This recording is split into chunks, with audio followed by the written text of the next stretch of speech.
Sorte a todos os recanteiros e recanteiras esta noite, recantos. Veña, o que teño nas miñas mans é un pito galego ou pito pastoril. Un instrumento prácticamente desaparecido. Hola, Chema. Hola, Manuel. Boa noite. Moi boa noite. Digo ben, no? Prácticamente. Moi ben. Instrumento moi galego. Abandonado. Pero antes moi usado nas festas e romerías. Claro. Mira ti. Foi un instrumento que de entrada, bueno, como antesala de aprender a tocar a gaita, pasábase polo pito pastoril. Pero chegou un momento que lle deron un carácter importante e unha presencia e xa estaba tocando nos escenarios. Gracias, por exemplo, neste caso, a Manuel Miramontes, Fandiño. Gran Bartolo, Manuel Miramontes Bartolo, o gaiteiro de Santiago, ¿no? Temos aí, mira, temos, para que coñezamos de quen estamos a falar. Aí está. Manuel Miramontes, no escenario está o seu fillo Manuel Miramontes tamén, e chamabanlle o gaiteiro de Santiago, e hai unha foto coasi o acredita, que vemos aí na Praza do Obradoiro, que non sei se está tan majestuoso, non sei que está máis majestuoso, se a catedral ou o propio Manuel Miramontes. Bueno, e el Xunto, por exemplo, con Malló, con Basilio Carril, que é un dos artífices de recuperar este pito galego. Facían claro, facieron actuacións e os bailes. Eran os grupos de antes, as orquestras de antes, non? Hai un momento sale unha orquesta. Pois no seu momento as orquestas estaban montadas con estes músicos. De que tempo do ano 50 ou 60. 1950 eran eles os que amenizaban musicalmente e a xente nos barrios, pois ali facían as súas festas e verbenas, Manuel. Sí, sí. Bueno, ti era continuador da saga, que os que tocaban o pito, que eran os piteiros, ou como lle chamaban. Bueno, os gaiteiros. Chamabanlle gaiteiros tamén. Gaiteiros. Moi buenas, que tal? Hola, que tal, amigo? Estábamos coitando aí detrás e eu tamén me gustaba enseñar o pito meu que tiña. Parece un... Emoción, casi me emociono aí detrás, me parece. Pero vamos a ver. Ten un pito meu Pero que terá que ver... que me regalou o meu abuelo antes de fallecer. Bueno, entón... Meu abuelo, isto era dele. Sí. E sicouno, pero si cando falleceu meu abuelo, miña abuela disecou o pito. E mira como sona. E con el facía... Prova a soplar. Vos era o pito meu abuelo. Parece mentira, verdad? Hai cousa. Qué bonito. Oye, pues gracias por aportarnos aquí nesta recollida. O pito, por ejemplo, desta persona era máis grande, pero de meu abuelo era bo, Pito pastoril. É de pastores, pastoril. Normal, para ter novilla fai falta un pito largo. Quédate por aí para si teño alguna chapuza. Nada. Gracias. Chapuzas que temos ahora aquí. Chapuzas é o que temos. Bueno, volvendo.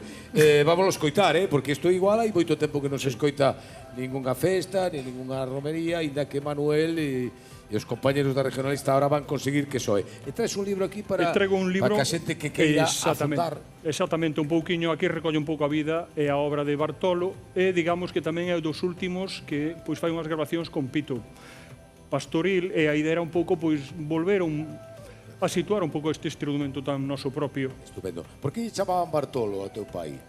É unha historia moi curiosa. Parece ser que el estuvo ingresado nun hospital que había en San Lázaro, que hoxe é un edificio da Xunta, creo que é o de Agricultura. Pero ali había un hospital que o levaban unhas monxas. E claro, pola zona había moitos Manolos. Entonces chamaban a un Manolo e iban todos. E ao final decidiron, pois a meu pai, poñerlle Bartolo, por lo de Bartolo tenía unha flauta. Porque era o que tocaba o pito e todo, quedoulle Bartolo para todo. Manuel Miramontes. Non o conocía casi nadie por Manuel Miramontes. Pues con todo cariño.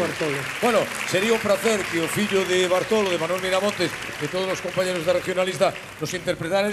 Vamos a irnos a algún barrio, non sei, o barrio de Casas Novas, por aí, pola rúa de San Pedro, de Santiago, e escoitar o que facía a xente, pois alá, polos anos 1940, 50 aproximadamente. Un placer que nos acompañes. Queres que cho leve ou temos ya os compañeros? O que temos que facer unha cousa antes de nada é mandarte un picazo a nai de Manoliño, a Rita Taboada, por favor, que nos está vendo. Rita, un pico moi grande e cheo de cariño, grande e cheo de cariño. Bueno, pues veña, vamos para lá, por favor.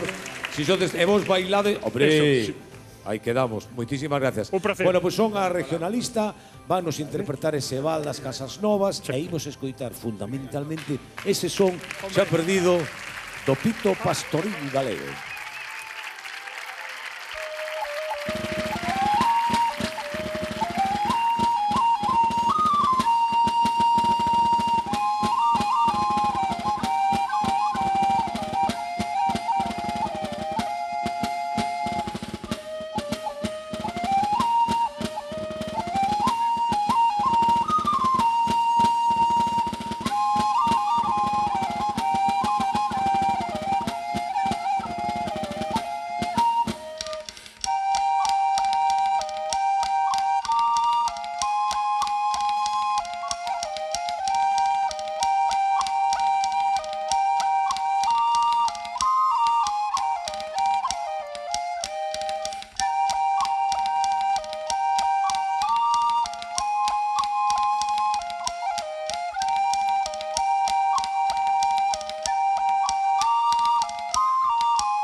Acabamos de escoitar, ademais de ver o baile, ese son esquecido do